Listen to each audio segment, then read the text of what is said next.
I was in a relationship where I was constantly lied to. The person is no longer in my life, but why does it hurt to be lied to? I'm still healing from it.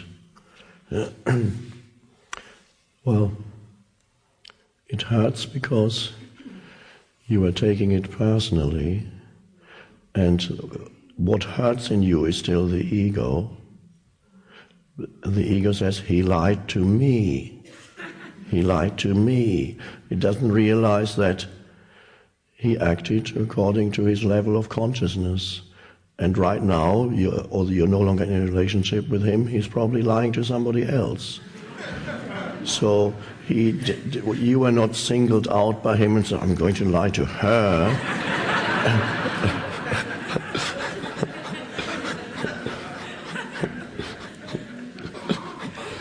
But of course, the egoic interpretation, to me, he betrayed me. He did what he couldn't help doing, that's all.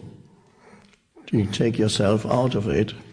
Or in other words, what does it say in the Four Agreements? One of them is take nothing personally, and that's a wonderful recommendation.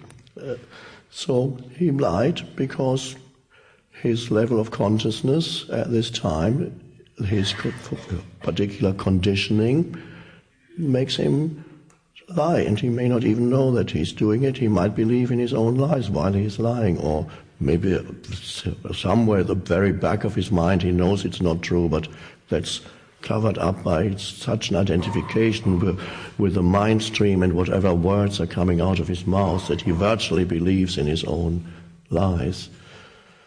So that's it. The heaviness goes out of it when you see that every human being acts according to their level of consciousness. It's not really directed to you. Sometimes people take everything personally, even driving in the traffic. Somebody does something to cut you off, and you take it personally. He doesn't even know who is in that other car. You are in it, but it's interpreted by the ego as if he did something to me, as if he had singled you out to offend you. He does it constantly. It just happened to be you in that car that he did it to. So. But that is the ego loves that kind of thing. It loves because then it can complain about what others have done to me. And the more you complain what others have done to me, the stronger the me gets. This is unconscious, of course. So by complaining about others, how they have not necessarily lied, not necessarily cut you off in traffic, but have somehow failed in their relationship towards me, whatever their function was. And it's unconscious and very satisfying to the ego to complain about those people who have somehow failed or transgressed or done something or not done something that they should have done to me. And it's one of the favorite occupations of the egos to complain about other people. It's so satisfying. Because the more I complain about somebody else, the more right I can feel in myself, and the more right I constantly am. And of course, the world is full of people that give you ample opportunity to complain about. There's never a shortage of people you can complain about.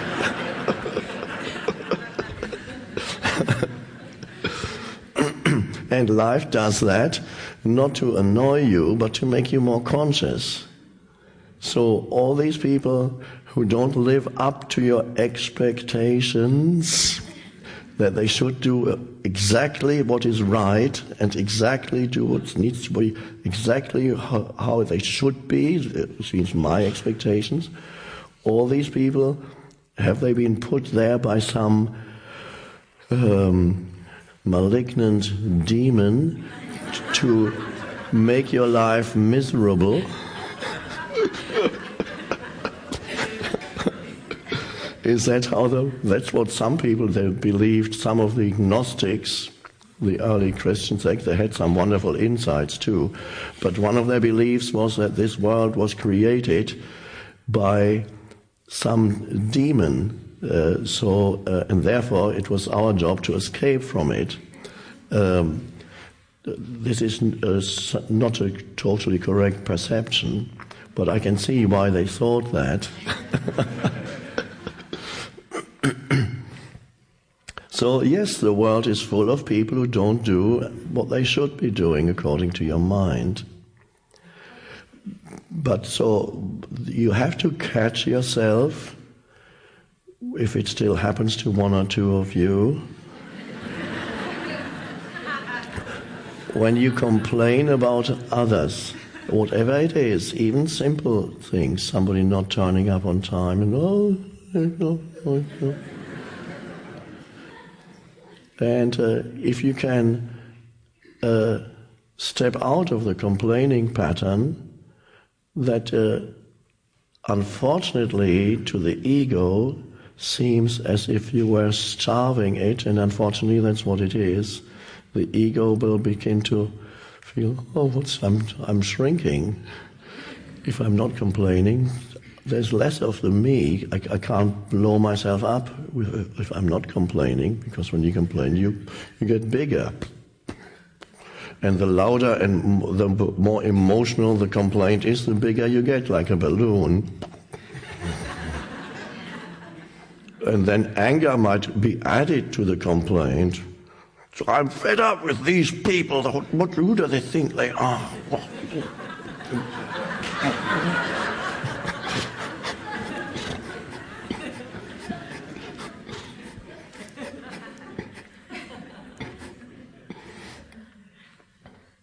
So you could practice whenever you feel a complaint wants to come out of your mouth.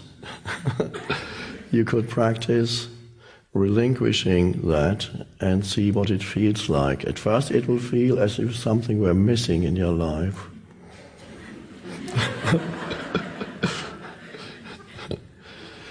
Then you'll feel a peace arising.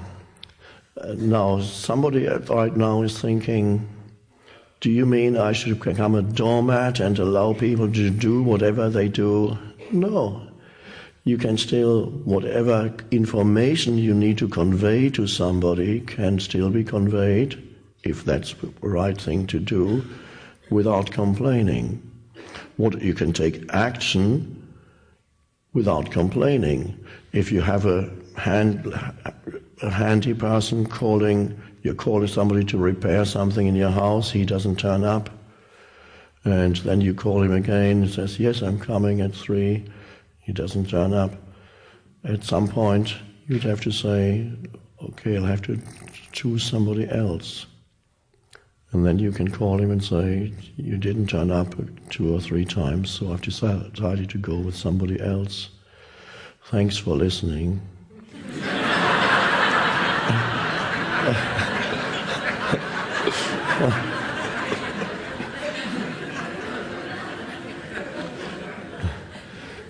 Complaining does not help him, it doesn't make him more conscious.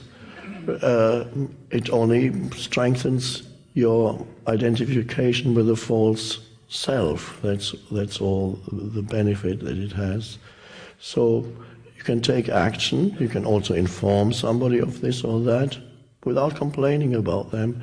Another thing that happens when you complain is you create pseudo-identities in your mind for who these people are that you complain about, because when you complain, the complaint becomes in your mind who that person is.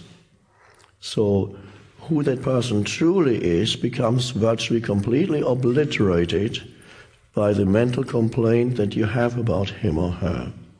So you lose complete contact with that other human being, and the other human being becomes totally other, so you don't even realize that you share a common essence, oneness, kindness. Let's not even talk about kindness, it disappeared long ago.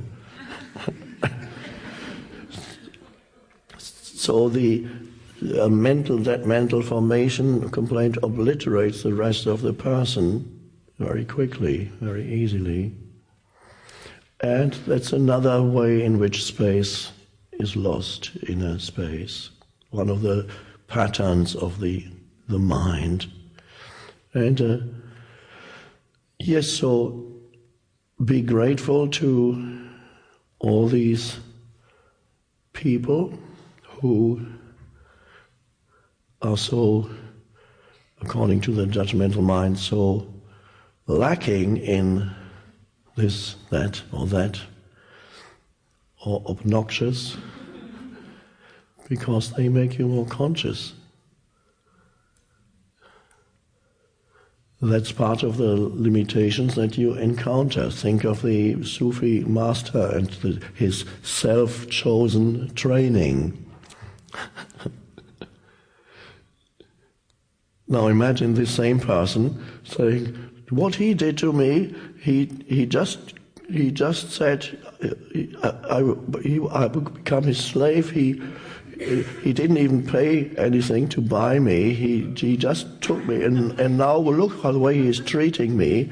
I have to be his. This is a miserable existence. This person has no conscience whatsoever. He's a low human being, and he could go on complaining in his mind for years, and it would be very satisfying to the ego. And then he would emerge as a bigger ego after this. And then you go to him and say, I can tell you what human beings are like, I know.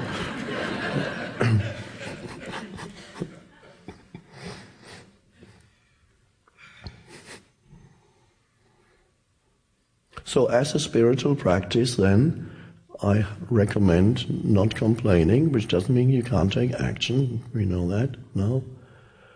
But not complaining. And it starts with not complaining out aloud, and even if you stop yourself saying something, in the mind it may still be happening, but so then you have to get in there with your attention and see whether there's any purpose in thinking complaining thoughts in your head. So even after you have able not to speak them out aloud, still be watchful to see whether your mind is still complaining, and although you're not saying it, you're still thinking it. And once you look at the thought, you realize that it doesn't make your life more pleasant or joyful, that kind of thought, not really. And you can live without it, and it actually life feels much better without it, lighter, clearer. So